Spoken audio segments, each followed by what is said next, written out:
Alright, so this video is going to be a change of pace compared to the other topics I cover on this channel, but it is something I really wanted to do, so let's do it. Alright, out of these three, is the Mimic the worst villain? No.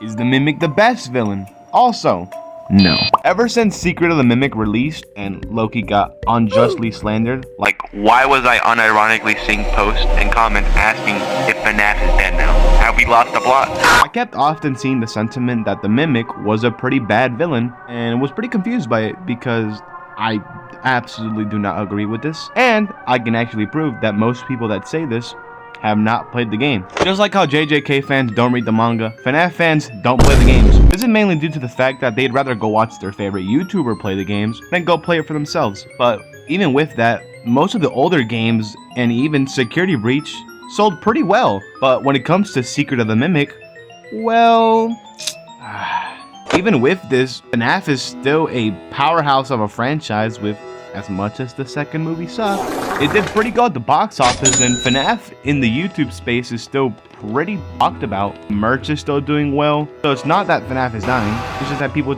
for some reason don't want to play the game. Come on, man. Back to Secrets of the Mimic. Most people didn't play the game, so when other people start coming out and saying that the Mimic sucks and the game sucked, they take it at face value because, hey, they played the game, they must know what they're talking about. Which is a stupid mentality to have. Like, genuinely, if you have this mentality, please stop, go play the game. It's pretty good. I really like it. It's top 5. So now, because of this, people genuinely believe that the Mimic is some hot trash, and I'm not going to stand for this. So I'm going to become his lawyer temporarily, and I'm going to defend him. First of all, I feel like we should quickly go over who the hell this guy even is, and also it's all but confirmed that the books are not canon, so the books will not be used for this video. I'm just going to go based off the games. Mimic, or M2, is the main antagonist of the Steel Wool era FNAF games, with it being the main antagonist of both Ruin and Secrets of the Mimic. It was at first a self-learning AI, but then it later on inhabited a shape-shifting skeleton made by Edwin to mimic his dead son. When M2 does just that, Edwin beats the shit out of him. What a jackass, bro. You really put your hands on this little guy? Mimic says, fuck you, and kills people. That's like my summary. I intentionally made it shitty so I can go more in depth when I'm actually talking about the points I want to make. We can finally start doing that. This one is a smaller one, but I feel like I should still mention it. People just don't think that Ruin or Secrets of the Mimic are strong entries, which, let's be serious, both of these games are extremely fun and pretty memorable in terms of visual aesthetic and the gameplay, with Ruin having, in my opinion, one of the most unique core gameplay mechanics with the AR mask, and Secrets of the Mimic actually giving us an engaging narrative alongside a pretty good game. Quite like how the Mimic looks in both of its appearances, even though they're pretty different from each other. We don't often get to see an endoskeleton be the big bad, and when they show up, they're usually as useful as diet water, or just kind of one-off enemies. So having an endoskeleton be the big bad is pretty awesome. I really like the bright orange eyes, because it just really sticks out with the whole environment and everything. And it's also a really easy way of telling that the Mimic is inside these costumes. Another thing I really like is how the Mimic is actually able to change its size and make itself more towering and imposing. It's really cool. I don't think any other character does that. Now that I mention it, I do love the physicality aspect. It's obviously like any other animatronic, it's able to dismember humans, but it's also able to do some bullshit, honestly. Like, how the hell did Edwin break this thing's legs? Let's just go over a couple things that it's done before. It overpowered Roxy, tipped over a forklift, crushed metal bars with its bare hands, did this guy the worst, somehow is able to pilot this fucking thing, takes a swim in molten lava, throws around pieces of metal like it's nothing. He would have held up this catwalk if the floor beneath him didn't give out. He survives this car crash. That's really about it right now. He's gonna probably appear in another game. Who knows what this guy's gonna fucking do? There's no way of telling. This guy might just like start throwing planets around next game. To be honest, the Mimic's personality and overall story is one of the most underrated aspects of the character, because people just simply don't think he has any of that. Which,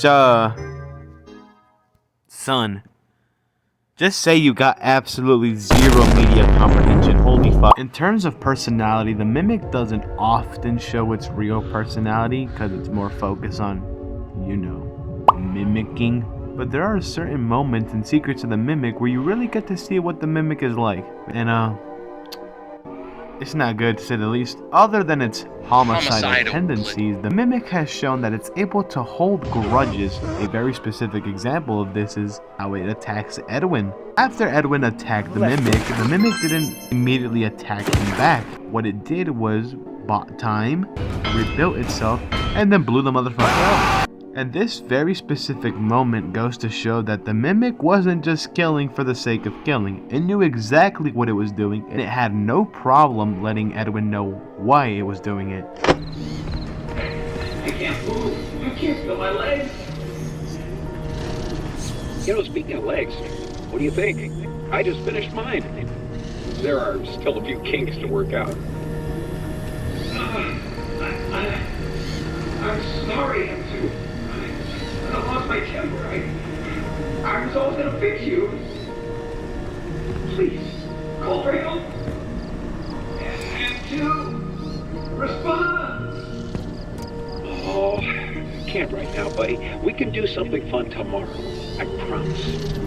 Ask your mom if she's not busy. And to help.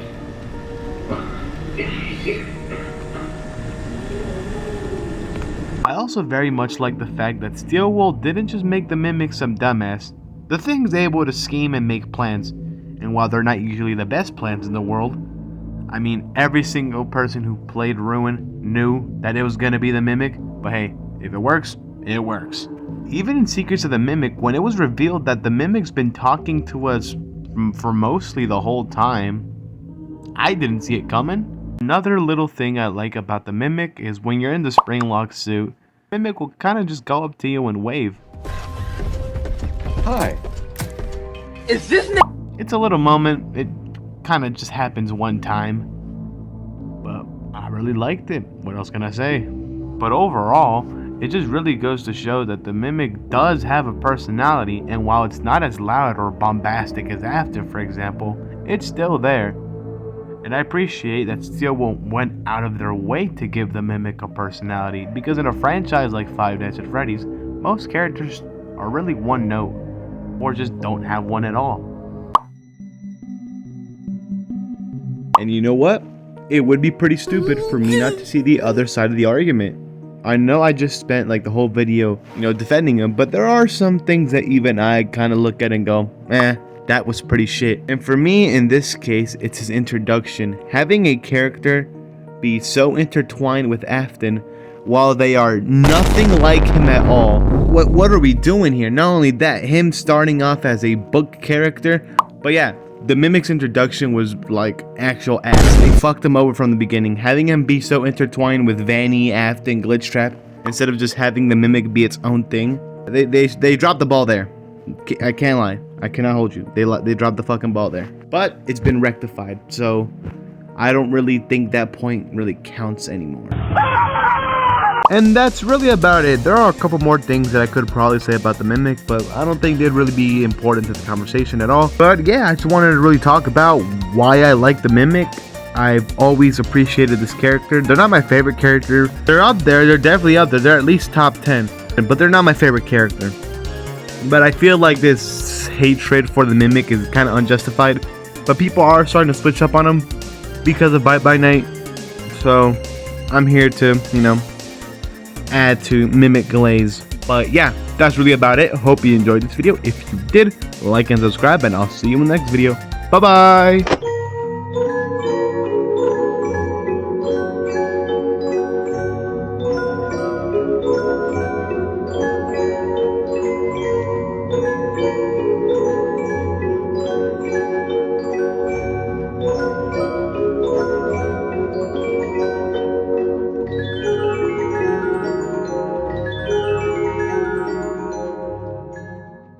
Showed this like at the beginning of the video, but I bought this like a couple days ago, and I'm really happy that I got this because I was making a video about the mimic, and then I find this. And I also saw there was some controversy with this book, the older version of it. It looked like one ass to the cover was inaccurate, And this is like a 10 times better. Like, this is an awesome cover. And I'm pretty sure, like, for the most part, like, when it comes to the Mimic, the art is actually, like, pretty well done. Well, the art overall, like the art doesn't, they don't all look the same.